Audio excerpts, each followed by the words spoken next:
Okay, it's my Street Fighter 2. Built the cabinet for it.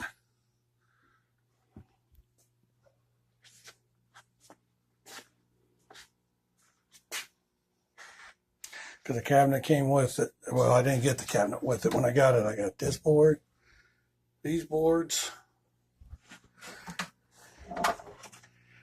this stuff down here, minus the speaker. There was no speaker. Well, part of the cabinet got underwater, destroyed it. Like right here where these relays are. That's a new board there I put on there, remounted them. And the bottom of this is all 3/4 plywood, so I did not set that up off of it because it's 3/4 plywood. If that falls through there, I got a problem. Got my tilt and all that stuff hooked up. Got my switches in. I got to adjust this one here. Knocker coil and all that. Under the play field, still a lot of work here to do. But I'm not getting too much more involved in it until I can get the boards up and going. Now these are Williams rails. The rails that came with it, I don't know what the guy did with them. I think he threw them away. And I got Gottlieb, because I had a Gottlieb Diamond Lady game. The cabinet was damaged and stuff like that, but I couldn't use them on here because they weren't long enough here. They came down to like right here or something. So that wouldn't work. And then these Williams and Bally, they have a longer, the notch out here is bigger. So when you put the Gottlieb lockdown bar on, let me see if I can find that. When you put the Gottlieb lockdown bar, see it covers. And if for Williams and Bally, it would come clear out to here. So that wouldn't work. So the nice thing is the Bally and Williams, since they went clear to the back of the head, these rails, what I did is I set this one right here to the edge where I wanted it. Brought it down here, and I took the Gottlieb one I got and marked this out. Cut it. I got to clean this all up yet. Then I drilled a new hole here for the flipper switch. So that took care of that problem. Some of the other stuff, I've been trying to get a hold of the guy, see if we can get a hold of the guy where this came from, if I can find the back stuff, but he didn't. He couldn't get a hold of the guy, never returned his call. So I got this from Pinball Resource, and I think this was his last one. So this is the lift channel for the glass and everything for the styrene, they call it. I just call it a translite, but they call it a styrene. And the styrene is in here. I'm not going to take it back out. Now, this is either a sign of a genius or a madman. This is a lot of my parts. This is another part that I built for it. And this will go like right here.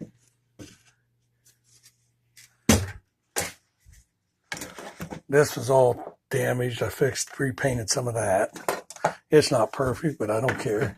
It's my game, so this is still available new through Pinball Resource, and maybe down the road I'll buy a new one.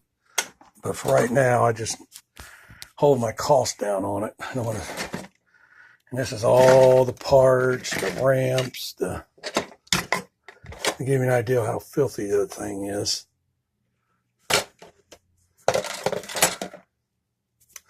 I've already cleaned that, but it still needs a good wipe down.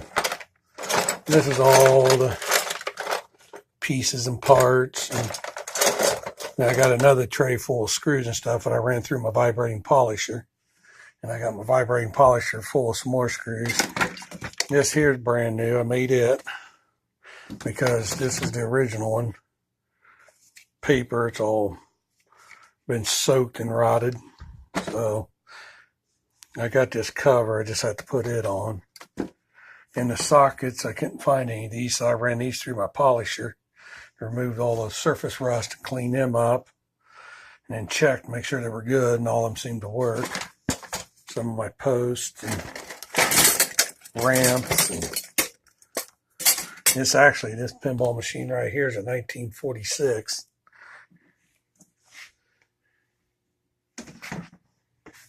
I got the door and everything for it. I just don't have a back glass. Now, here's the problem. So I think I got it down to what the issues are. I said this I had in my Cue-Ball Wizard, this DMD controller. This here is what controls the dot matrix display, or DMD. And it worked perfect. I put the Cue-Ball Wizard chip in. And then I tried to take the MPU up and put it in.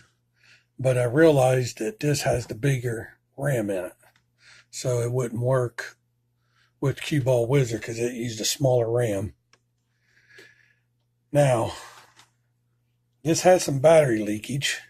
And you can see here by U6. And when I go turn it on for reset, pin 40 here is high. Well,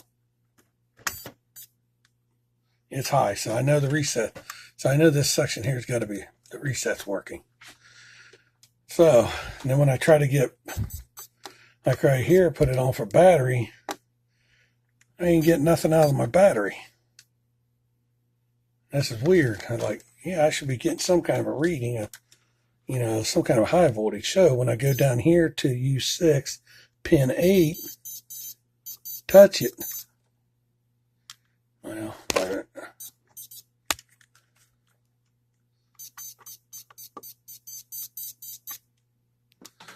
now look what the DMD controller flashes normal. Then I'll stop here, yeah. Now watch what that does. Now that's one of two things, battery or this chip here. So with not this reading the battery or getting nothing off this battery, and there's something wrong with this chip here. So I got a new chip ordered. What I'm hoping it is, it's this chip here. And the reason how I found that, I just went around and just started pulsing. And I think this right here should be showing me some voltage. See, I got no voltage here. I think this should be showing me some kind of a voltage or high that there, it's a positive signal in there. There's nothing.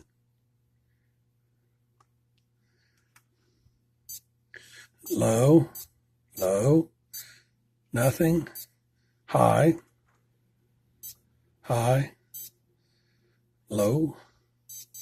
Then it's just a pulse to match that. And then I got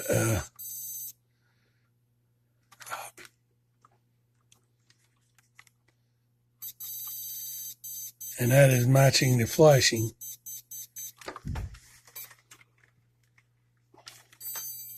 Here's what's weird.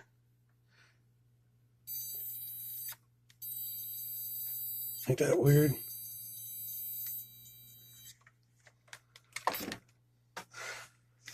Now, some of the other things I had to do, this is the original back. The guy I got it from had it all marked out. As you can see where the mildew has got it. It was trashed. So this back piece here is actually out of Diamond Lady. And this is the door. There's the hinge. And you can see how bad that is. Where it's been so wet and moldy. So I'm just keeping that for future reference right now. And this, I missed a couple holes and I had to drill some more right here. So I got to clean that up, do some more paint. But this is the new one I built, which was thicker wood. So I had to rot that down.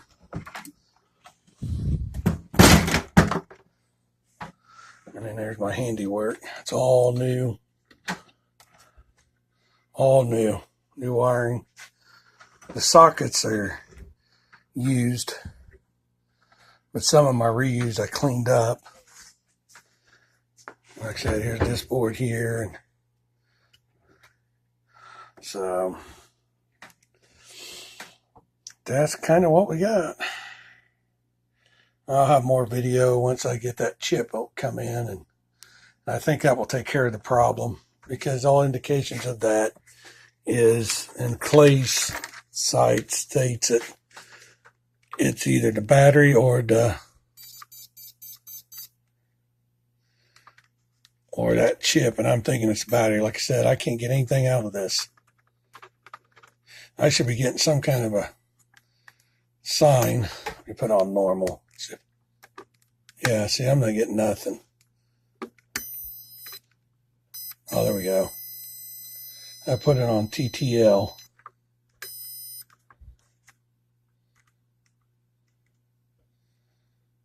So whenever I touch this, that's when everything changes. So I don't know. I guess we'll see when that chip comes in. And when that chip comes in, and then I'll finish cleaning it up. And see, now it's staying a constant. Because that's what this board normally does when it's booted up and working. It does that. And you see it's pulsing and stopping. And even when I hit this reset, it won't even come on. I gotta get a switch for that sometime down the road.